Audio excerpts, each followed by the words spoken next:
The Gospel of Matthew tells us a short but powerful story known as the parable of the pearl of great price spoken by Jesus Christ. Again, the kingdom of heaven is like a merchant seeking fine pearls, who, when he had found one pearl of great price, went and sold all that he had and bought it. The wind moved quietly through the crowded marketplace, brushing past merchants, travelers, and dreamers, each lost in their own pursuit of gain. Among them walked a man named Elias, a seasoned trader whose life had been shaped by one singular obsession: pearls. Not ordinary ones, not the kind that decorate necklaces in abundance, but the rare hidden treasures of the deep, the kind that only a few eyes in a lifetime are privileged to see. His name carried weight across regions, whispered with respect and curiosity, for Elias was known as a man who could recognize value where others saw nothing. And yet, despite his success, there lingered within him a quiet unrest, a sense that all he had gathered was still not enough. Listen, because this is where the story turns. One evening, as the golden light of dusk stretched across the market, Elias noticed something unusual. Not a grand display, not a loud seller calling attention, but a stillness. A man stood in the corner, holding a small object wrapped in worn cloth. No one seemed interested. No one paused. But Elias did. Something inside him, something deeper than instinct, pulled him closer. "What are you selling?" Elias asked, his voice steady but curious. The man looked at him, not with excitement, not with urgency, but with a calm certainty that felt almost unsettling. "A pearl," he replied softly. Elias almost dismissed him. He had seen thousands. But there was something in the man's tone, something that refused to be ignored. Slowly the cloth was unwrapped, and in that moment, everything changed. The pearl did not simply shine, it seemed to breathe with light. It was flawless, yet more than that, it carried a presence as though it held a story older than the sea itself. Elias felt his heartbeat quicken.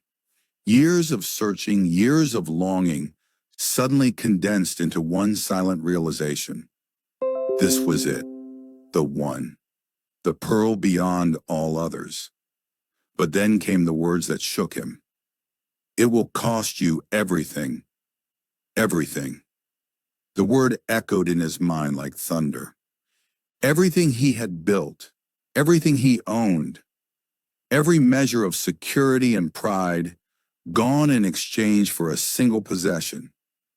And here's the thing, most people would have walked away. Most people would have calculated, negotiated, hesitated, because the cost seemed too high. Elias stepped back, his thoughts racing. Could anything truly be worth such a price? Was this wisdom or madness? Days passed, but the image of the pearl refused to leave him. It followed him into his sleep, into his waking hours, into every transaction he made. And suddenly everything else he owned began to lose its shine. The pearls he once treasured now felt ordinary. The wealth he once protected now felt heavy. Because once you have seen something of true value, everything lesser reveals itself for what it is. And I'm serious when I say this. This is where most people miss the truth of the story. It's not about losing everything. It's about finally seeing clearly. So Elias made his choice. One by one, he let go of everything. His riches, his possessions, his identity as a collector. He released them all. People around him questioned him, even mocked him. They saw a man giving up everything and assumed he had lost his mind, but what they didn't see was what Elias had seen. When he returned to the stranger, with nothing left to his name, there was no hesitation in his voice. "I'm ready," he said. And in that moment, the exchange was made. The pearl was placed into his hands, but more importantly, something far greater was placed within his heart, a peace that no possession had ever given him before. a certainty, a fulfillment, a quiet, unshakable joy. Because the pearl was never just a treasure. It was a reflection of something eternal, the kingdom of heaven, a truth so valuable that nothing else compares. And here's the surprising, even shocking reality. Many people spend their entire lives surrounded by lesser things, never recognizing the one thing that truly matters. Not because it isn't there, but because they never pause long enough to see it. So ask yourself, what are you holding on to that might be keeping you from your pearl? Is it comfort, fear, the need to control? Because the message of this parable is clear. When you truly recognize what is of greatest value, letting go of everything else no longer feels like loss. It feels like freedom. The night after Elias received the pearl, something unusual happened. He did not celebrate. There were no grand feasts, no proclamations, no display of his newfound treasure. Instead, he sat alone, in silence. The pearl rested in his hands, faintly glowing in the dim light of a single lamp, and for the first time in his life, Elias felt no urgency, no pressure, no need to chase, or prove, or become, just stillness. And listen, this is important, because for a man who had spent his entire life running after something, stillness felt almost unfamiliar, almost uncomfortable. He turned the pearl slowly, watching how it caught the light, how it seemed to hold something deeper than beauty, something beyond explanation. And then, a thought crossed his mind. If this is worth everything, why did so few people see it? The question lingered, because he remembered that day in the market. Hundreds of people had passed by. Hundreds. And yet, only he had stopped. Only he had looked. Only he had asked. Which means, the pearl wasn't hidden. It was overlooked. And that realization struck him harder than anything before, because it meant that value, true value, is not always about visibility. It's about perception. The next morning, Elias stepped back into the same marketplace. But something had changed. Not the market, not the people, him. He walked past stalls filled with gold, silk, spices, and jewels, the same things that once captured his full attention. But now, they felt distant, almost irrelevant. A merchant called out to him, holding a necklace of rare gems. "Elias, come see this. Finest stones you'll ever find." Elias smiled gently, but shook his head. "I've already found what I was looking for." The merchant laughed. "That's what you always say." But Elias didn't argue. Because how do you explain something that must be seen to be understood? As he continued walking, he noticed something else.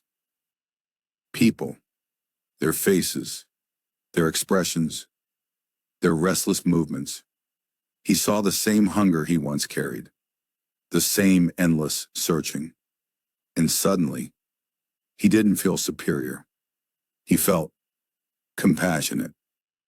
Because he realized they weren't wrong for searching. They were just searching in the wrong places. And here's the thing. This is where the story becomes uncomfortable. Because it's easy to admire Elias. It's easy to say, yes, I would have chosen the pearl too. But would you? Would you recognize it if it didn't look like what you expected? Would you stop when everyone else keeps walking? Would you give up everything, not out of obligation, but out of conviction? Elias reached the far end of the market, where the stranger had once stood. But now, the corner was empty. No sign, no trace. As if the moment had never happened, and yet everything had changed. Days turned into weeks, weeks into months. Elias no longer traded. He no longer chased deals or calculated worth. Instead, he began to speak, not loudly, not forcefully, but quietly, intentionally, to anyone willing to listen. There is something greater, he would say, something worth more than everything you're holding on to. Most people ignored him. Some laughed. A few paused. And every now and then, someone would ask, "What do you mean?" And Elias would look at them, the same way the stranger once looked at him. And he would say, "You'll understand when you see it, because here's the truth. No one can force you to see the pearl. No one can convince you of its value. It's something you recognize when your heart is ready." One evening, a young boy approached Elias. He looked tired, worn, like life had already asked too much of him. "I heard you talk about a treasure," the boy said quietly. "Something worth everything." Elias nodded. "Yes." The boy hesitated. "I don't have anything to give." Elias smiled, a deep, knowing smile. "That's not true." The boy frowned. "What do you mean?" Elias leaned closer, his voice soft but firm. "You have your attention, your trust, your willingness to seek." He paused. "And sometimes, that's where it begins." The boy didn't fully understand, but something in him shifted. And that's how it always starts. Not with certainty, not with full clarity, but with a moment, a question, a pause. Listen. Because this might be that moment for you. You don't need to have everything figured out. You don't need to be perfect. You don't need to wait for the right time, because the pearl is not found by the most powerful or the most successful, but by those who are willing to see beyond the surface. And yes, it will cost you something. It might cost your comfort, your privilege habits, your way of thinking. But what you gain will change everything. Elias looked at the boy one last time and placed his hand gently on his shoulder. "Don't rush past what matters," he said. "Most people do." The boy nodded slowly and walked away. Not with answers, but with something more important, a direction. And maybe that's what you needed today. Not all the answers, but a direction, a reminder that there is something more, something deeper, something eternal. So don't ignore that quiet voice inside you. Don't drown it out with noise, distractions, or fear. Because the greatest tragedy is not that the pearl is expensive. It's that so many people never realize its worth. And before this moment slips away, take a second. Reflect. What is your everything? What are you holding on to that might be holding you back?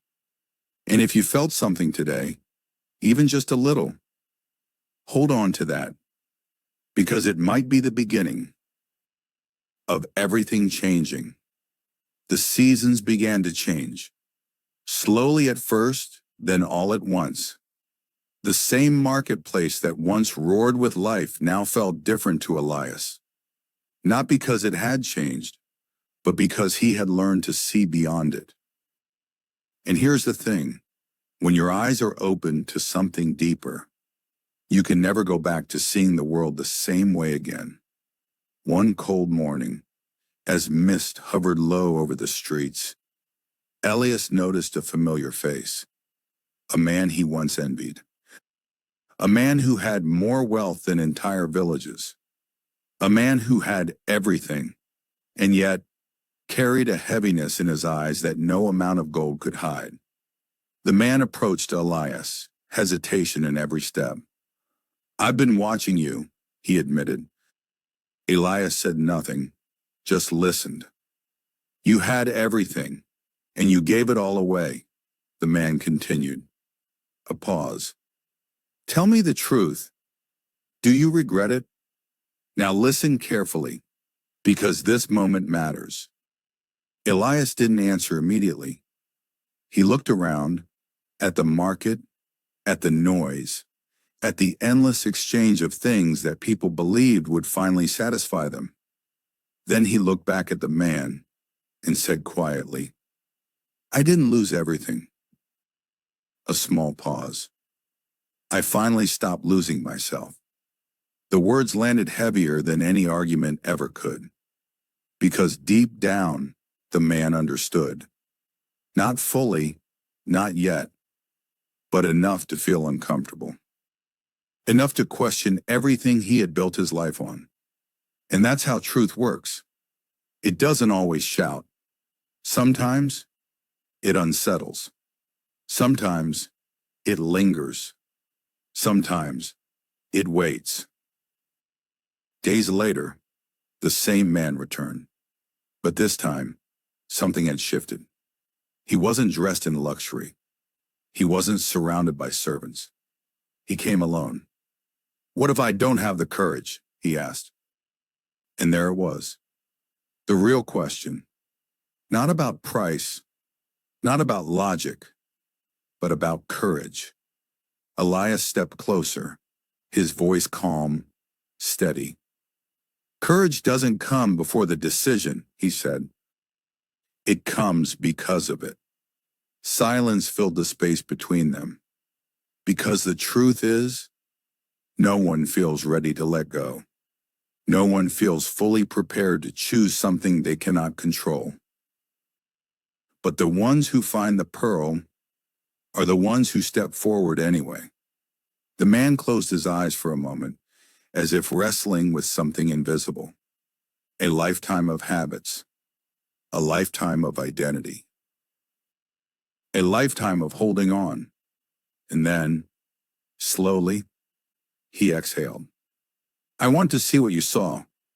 Elias nodded, not with excitement, but with understanding. "Then stop looking at what you might lose," he said, "and start asking what you might finally find. Listen, because this is where everything becomes real. This story, it's not about Elias anymore. It's about every person who hears it, every person who pauses, even for a second, and wonders, what if this is true? Because once that question enters your heart, it doesn't leave easily. It grows, quietly, steadily, until one day you realize you can't ignore it anymore. That night, Elias sat once again in silence. The pearl rested beside him, unchanged, unwavering. But this time, he wasn't just thinking about his own journey.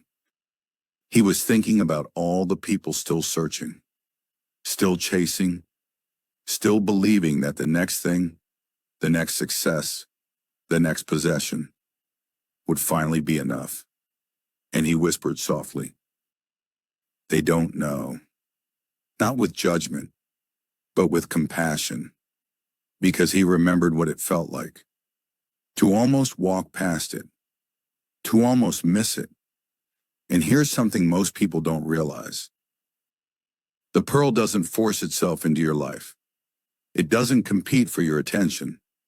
It waits, quietly, patiently, until you are willing to notice.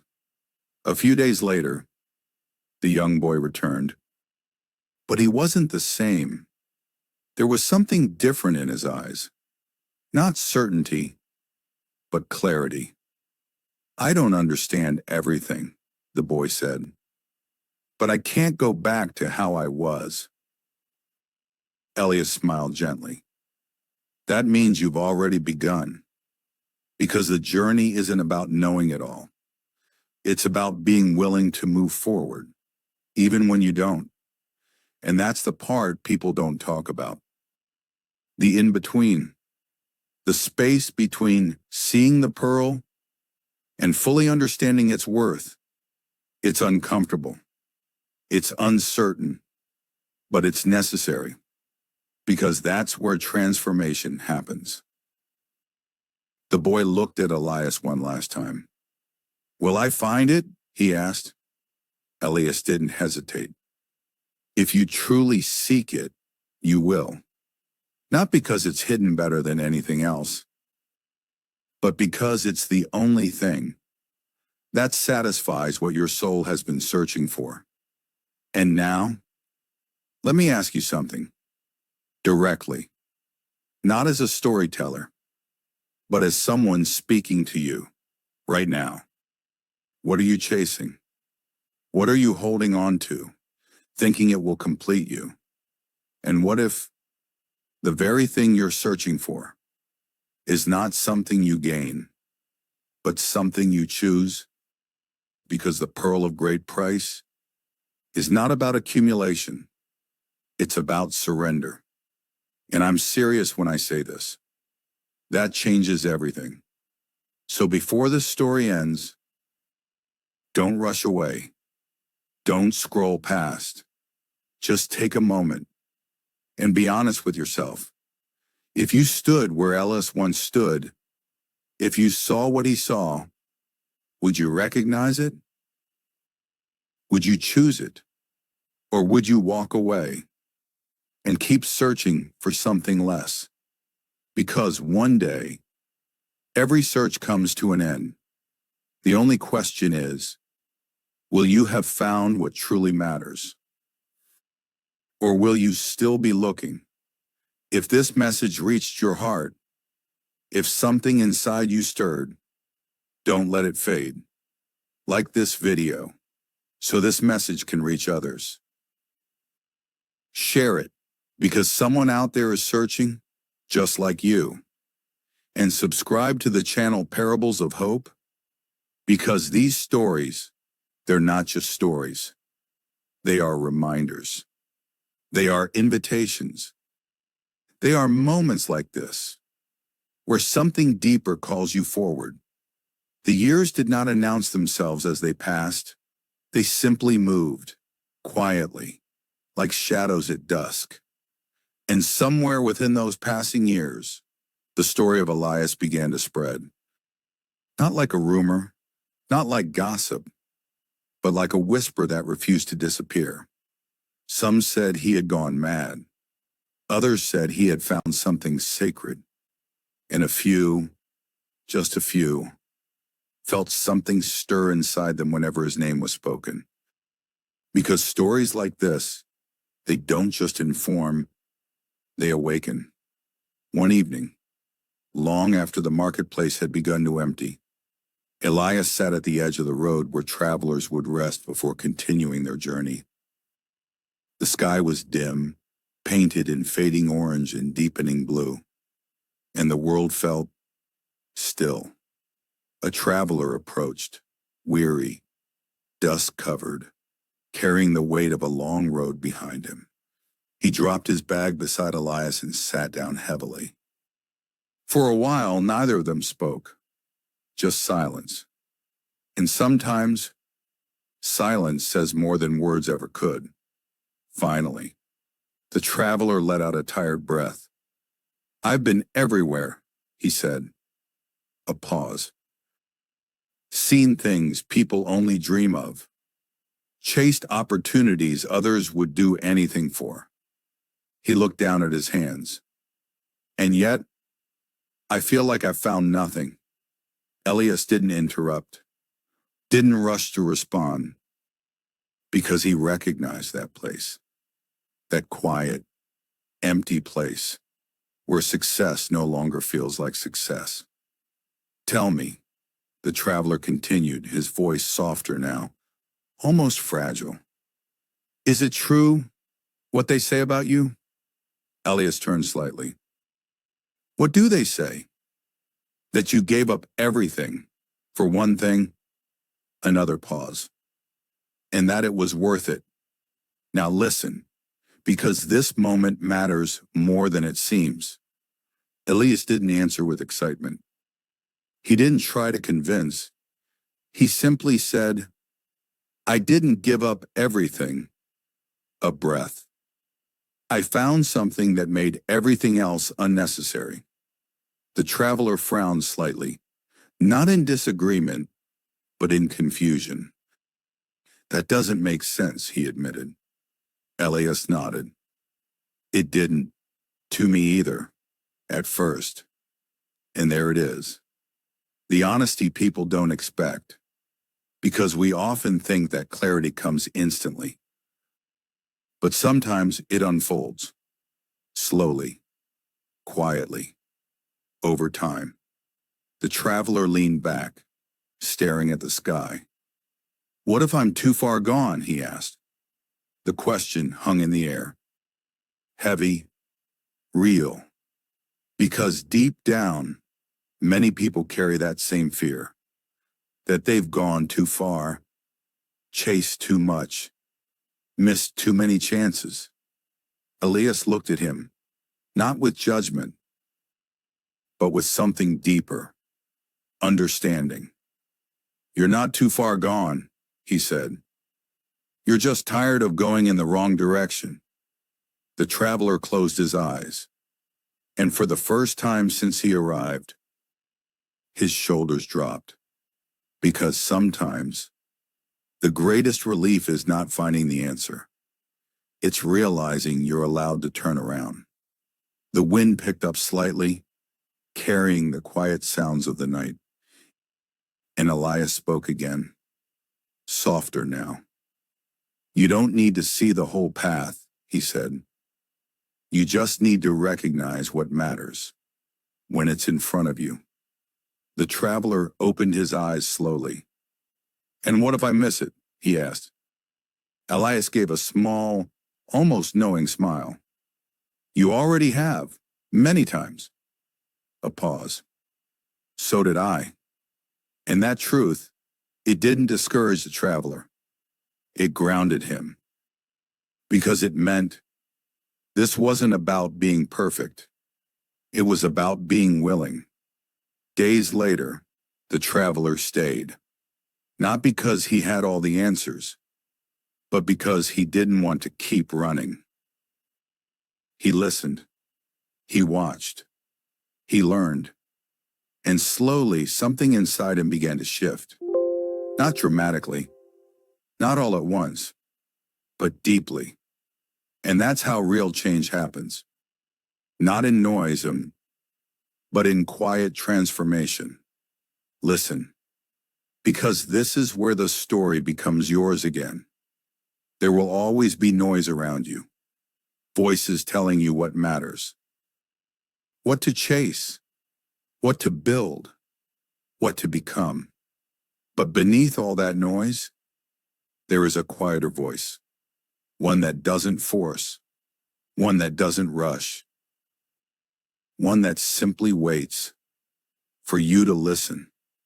Elias stood one morning, watching the sun rise over the horizon, the same sun that had risen on his days of chasing, and now on his days of stillness.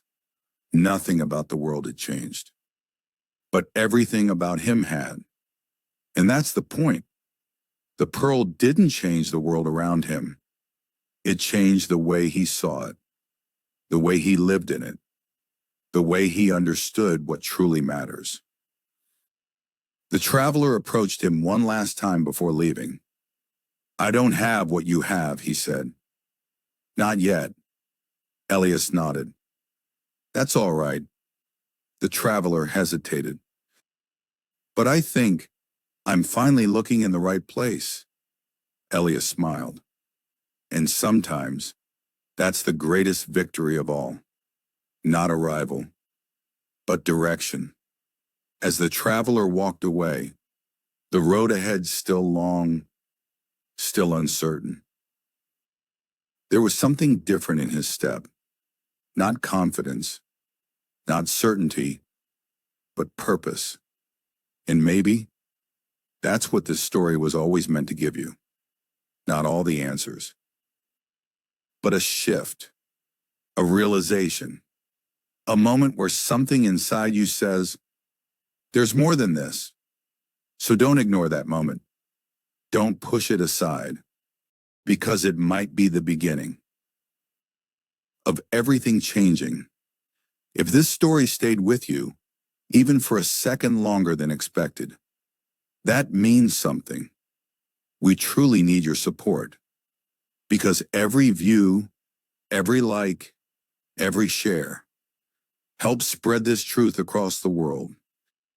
Go back and watch the previous videos on parables of hope. Let them speak into your life, one story at a time. And as you leave this moment, carry this with you. The greatest decision you will ever make may not make sense to everyone else, but when you see the truth clearly, you won't need their approval. You'll only need the courage to choose it. Stay close to God. Stay awake.